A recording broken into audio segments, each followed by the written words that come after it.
Buenísimas, buenísimas mañanas. Me encanta, me encanta, me encanta. Sigo sin cámara. No se ve la vela.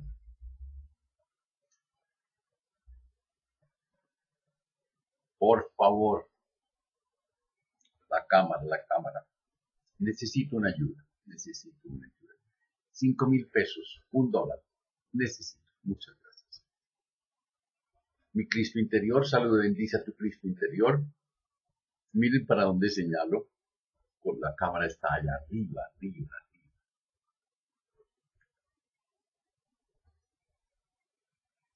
Y también el de aquellos que queriendo conectarse no pueden.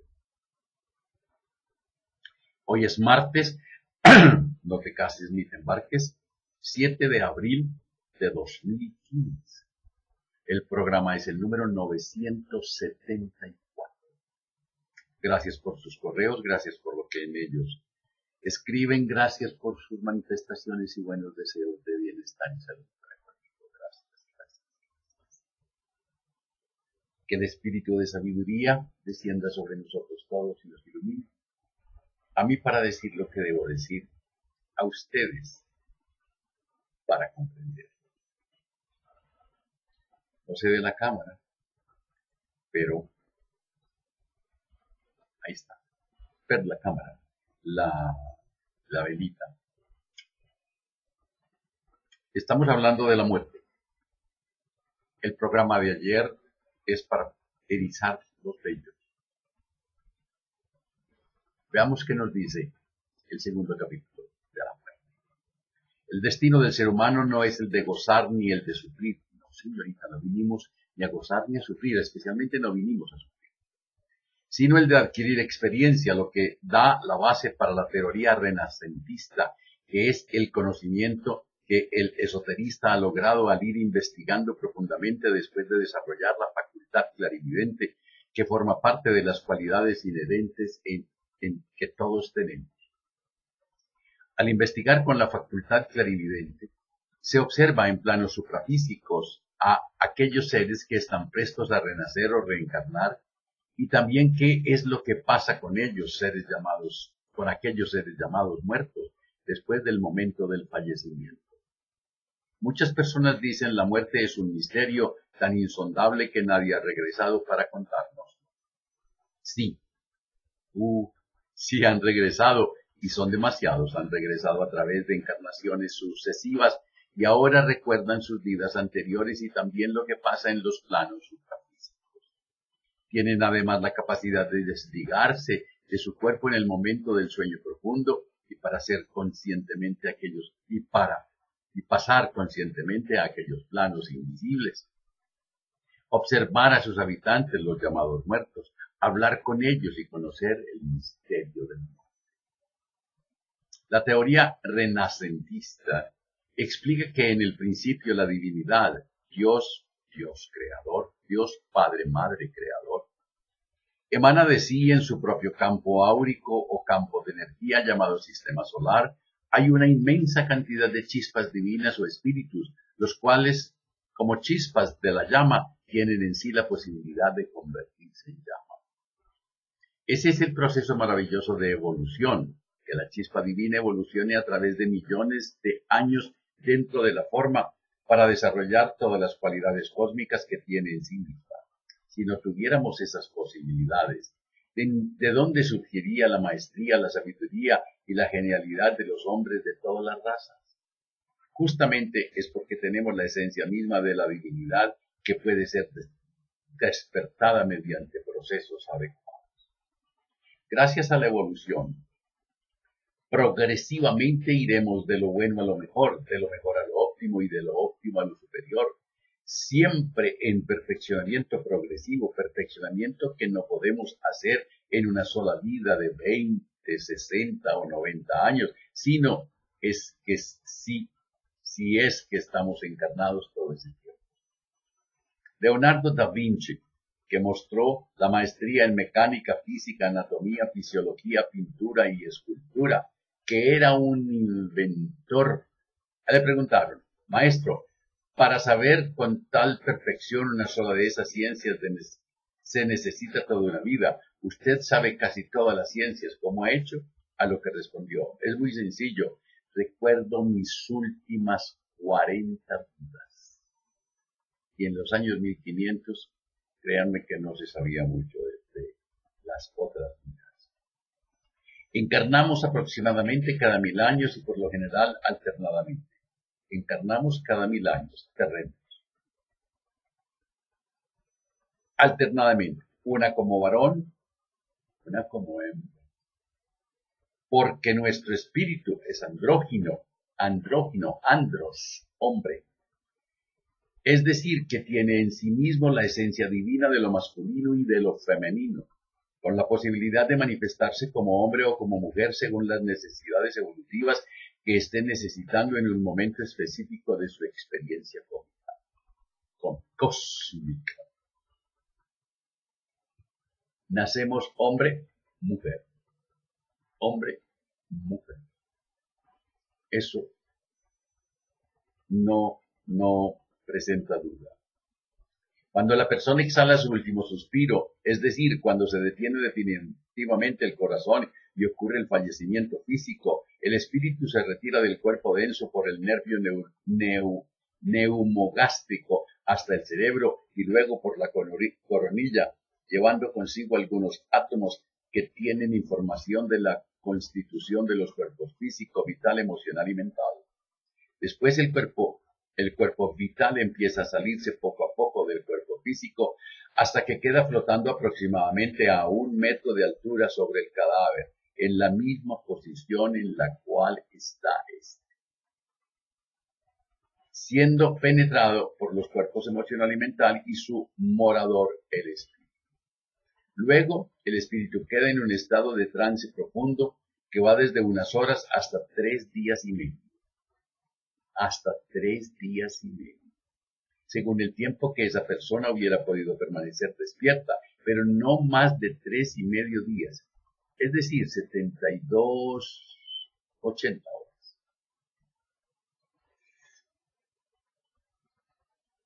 En este momento comienza el proceso de post-mortem o visión del panorama, que consiste en un estado como de profunda concentración, en el cual el espíritu observa su vida anterior, sin intervenir mental y emocionalmente, lo que hizo en los últimos años de su vida o vejez, luego de la edad madura, posteriormente en la adolescencia, después en la infancia, finalizando en el momento en el cual nació.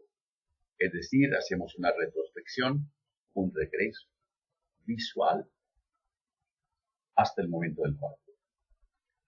A ese proceso, que es una retrospección, se le llama visión del panorama, lo que le ha de permitir al espíritu fijar la información de todos los actos de su vida, desde el cuerpo vital hasta el cuerpo emocional, en donde el espíritu ha de continuar en su vida por mortem.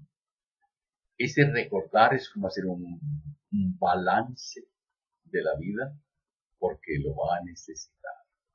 Durante ese proceso no se debe interrumpir para nada al fallecido, que se encuentra en un estado de profunda concentración a la cual está sometido el espíritu, porque todavía, aunque parcialmente, está el cuerpo vital penetrando en el cuerpo denso, y siendo el cuerpo vital relativamente sensible a los estímulos externos, reacciona ante ellos afectándolo, como cuando el cadáver se punza para inyectarle formol o cuando se le hace la necropsia. Incluso los cadáveres de personas relativamente obesas, sin aplicarles formol, en 24 horas no se descomponen, aunque liberan el olor característico. Por eso uno debe decir a la funeraria: no le apliquen formol bajo mi responsabilidad. Y ellos tendrán que respetar esa decisión. En los casos en los que se prepara de esta manera el cadáver o se hace la necropsia, se molesta al espíritu sacándolo de su profunda concentración, y al no poder hacer la visión del panorama de su vida, se retira definitivamente de su cuerpo vital sin hacer el trabajo. Lo mismo ocurre si se crema el cuerpo inmediatamente. Cuidado. Lo mismo ocurre si se crema el cuerpo inmediatamente, porque al hacerlo se destruye también el cuerpo vital, porque está formado por átomos físicos. Igualmente, el ulular de las sirenas en los sepelios, el sonar de campanas, los aplausos, los lamentos, los gritos de los deudos abalanzándose sobre el cadáver o sobre el féretro, sacan de ese profundo trance a ese ser que lo único que necesita es paz y silencio. Alrededor del cadáver, más aún, en la pieza del cadáver, en el recinto, el cuarto donde lo tengan, no debe haber sino silencio. Y nada de tocar la mano o el pie o la frente o besarlo o decirle, ¡ay, por qué te ves! ¡Ay, qué ignorancia! Cuando alguien fallece en la casa, debe dejársele en su lecho de muerte, cobijado, sin molestarlo para nada, durante unas 8 horas. Mínimo 8 horas. Levantándole un poco las piernas con algún cojín, con el fin de que se liberen más fácilmente las energías que están radicadas bajo los pies, contenidas en la llamada bolsa astral. El cadáver quieto, cruzar los brazos sobre su pecho, cobijarlo, un cojín y poner los pies, silencio, 8 horas. Luego, prender velas y acercar flores frescas. Velas, pueden ser cirios, pero velas es suficiente. Y flores frescas, ojalá recién cortadas de la planta, porque el calor de las velas y la frescura de las flores ayudan a la retirada del cuerpo vital del cuerpo denso. Si no se tiene en cuenta este cuidado, la energía necesaria para este proceso será obtenida por el elemental físico del cadáver de aquellos que se acerquen a él, especialmente de los niños que tienen un cuerpo energético muy delicado. Por favor, que los niños no se acerquen al cadáver. Con amabilidad, no lo toques. No lo toques. Ven para acá, te amo. Pero que no lo toques. El elemento físico es el encargado de mantener la cohesión molecular del cuerpo denso mientras estamos vivos, y es el elemento físico presente en el cadáver y no en el espíritu el que empieza a absorber de donde pueda energía necesaria para favorecer la salida del cuerpo vital que ha de quedar flotando sobre el cuerpo denso y así facilitar la retrospección o visión del panorama. Acercarse de vez en cuando al cadáver en un estado de profunda oración, no con rezos. Por favor, y menos rosario. Santa María Madre. ¡Ay! No con rezos físicos ni letanías acompañadas por coros de plañideras, sino orando con mística, armonía y espiritualidad. En silencio.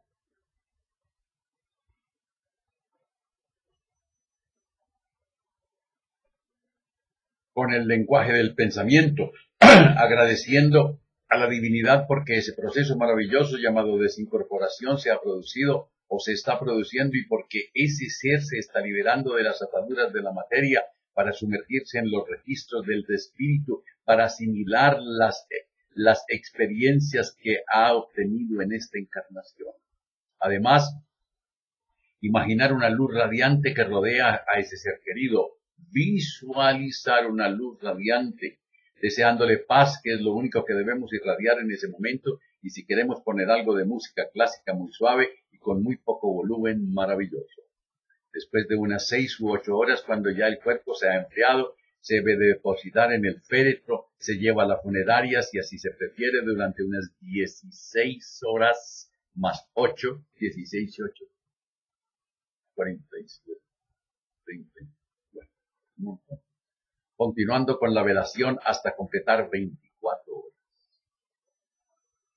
Debe tenerse en cuenta que todavía el espíritu sigue en su estado de profunda abstracción, observando los acontecimientos de su vida, por eso hay que ser muy cuidadosos de nuestra conducta para no perturbarnos.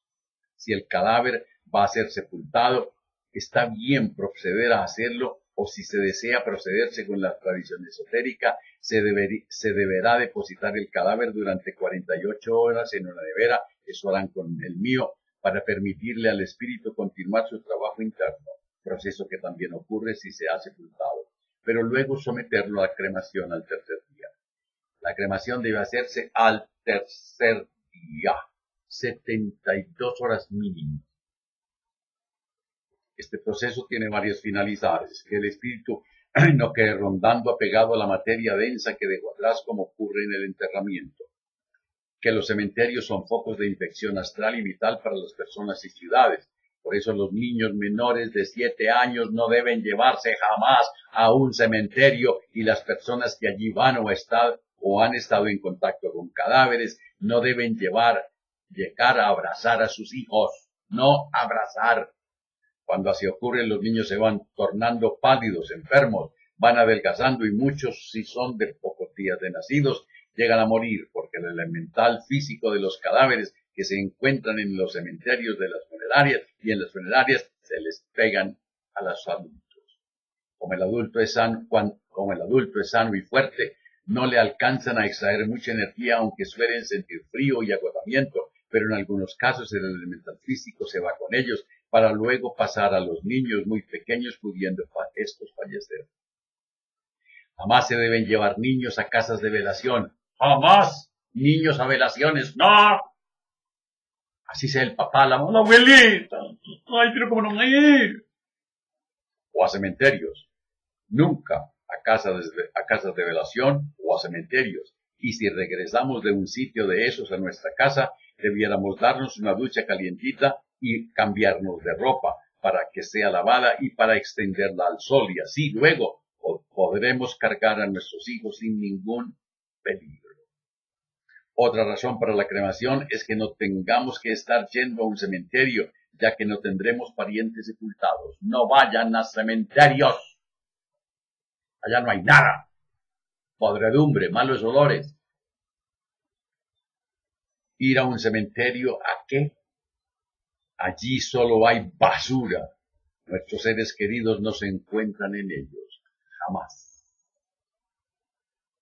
Eso es ignorancia.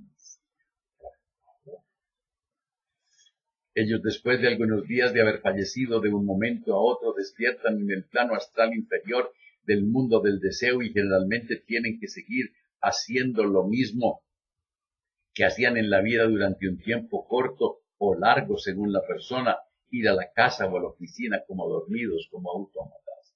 Pero de pronto despiertan y dicen, ¿qué estoy haciendo aquí?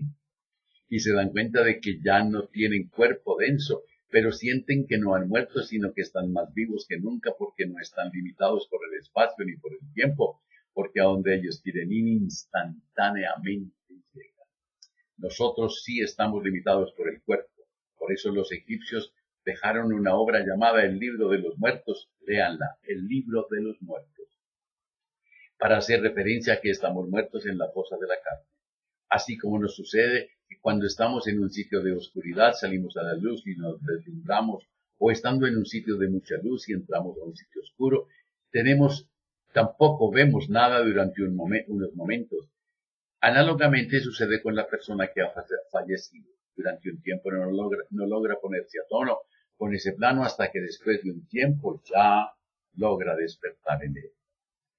Es una buena costumbre la misa de las exequias y otra al año de fallecimiento, si así desea de la familia, pero después dejarlo en paz al espíritu del ser querido. Si se siguen haciendo misas llorando por el fallecimiento, ¡ay, ya tenemos 11 años, 11! Manteniéndolo en un mundo intermedio del cual no puede salir, siendo un sufrimiento muy grande para el espíritu que siente está rezagándose en su evolución. Cuando el espíritu abandona definitivamente el mundo físico inmerso en sus cuerpos emocional y mental, entra en la región purgatoria del mundo del deseo, que es la región inferior de ese mundo, mientras que la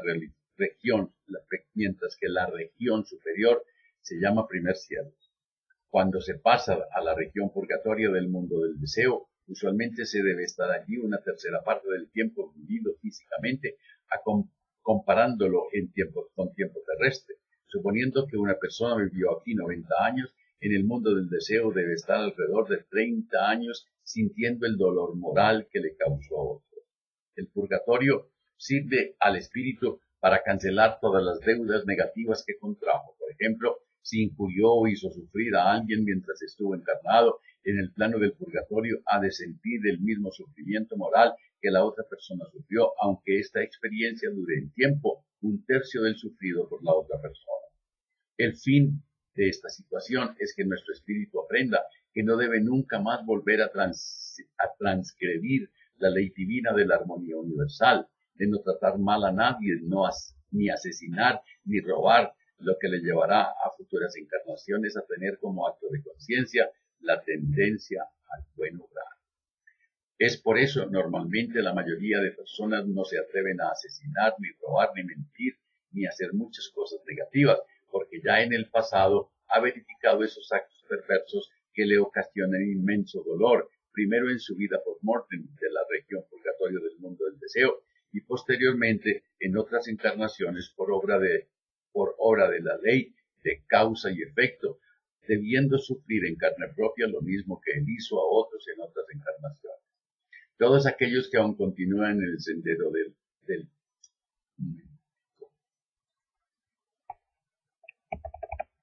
todos aquellos que aún continúan por el sendero del mal y del error es porque apenas están aprendiendo esas experiencias, pero por ley divina de causa y efecto deben sufrir el dolor que eso conlleva no solamente en la región del purgatorio, sino después de en futuras encarnaciones.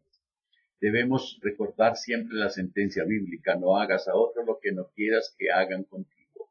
Sufrimos en el mundo del purgatorio lo que hemos hecho sufrir a otros, y luego cuando estamos encarnados, alguien nos hará sufrir tanto como nosotros hicimos sufrir a otros en el pasado.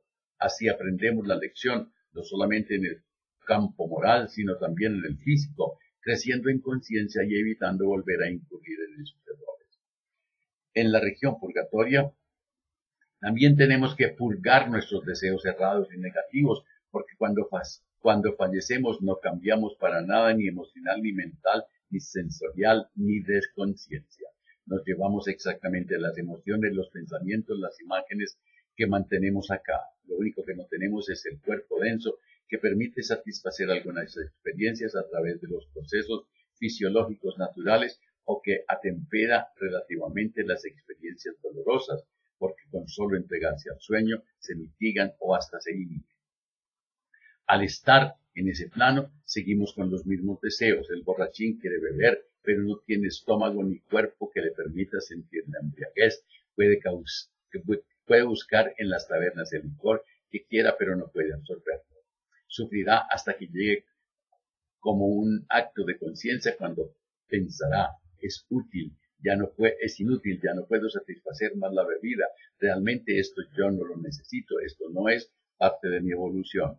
Así en futuras encarnaciones traerá la tendencia a superar el licor. Hace 40 años y 3 meses que no tomo, pero las tentaciones se le presentarán a granel y en bares y en discotecas y en graneros, para ver si ha aprendido la lección lo suficientemente bien o si va a continuar recayendo en este sendero equivocado. Si recae, sufrirá física y moralmente, siendo su sufrimiento cada vez mayor. Si, por ejemplo, otra persona cuando estaba encarnada tenía un insaciable apetito sexual, al estar en la región del purgatorio querrá continuar satisfaciendo ese impulso, pero no tiene los medios fisiológicos que le permitan hacerlo. Por más que intente satisfacerlo, no podrá y sufrirá por ello, hasta que por fin comprenderá que su destino y objetivo de evolución son bien diferentes a solo satisfacer un instinto. Cuando ya se ha producido el proceso de cancelar las deudas en la región del purgatorio, el espíritu entra en un nivel de vibración superior, más sutil, luminoso, radiante, pleno de felicidad, llamado primer cielo, que es el mundo de la luz y del color. ¿Qué opinan? Pidan las memorias, léanlas. Cuando te abrazas, cuando te quieres, cuando te amas, la vida te abraza, la vida te quiere, la vida te ama. Durante el día y antes de acostarse, sobre todo, digan muchas veces, me acepto y me apruebo como soy, me amo. Me acepto y me apruebo como soy, me amo. Me acepto y me apruebo como soy, me amo. Mañana, la tercera y última entrega de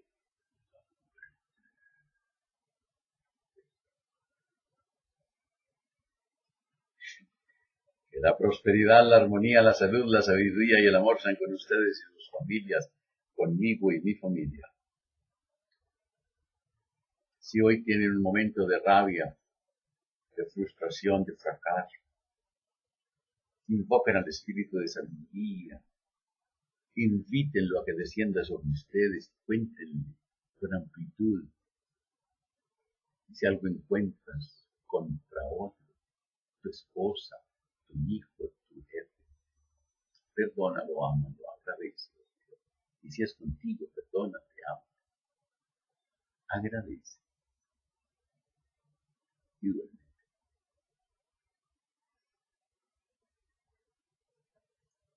Ah, y no se les olvide reír, pero por nada del mundo.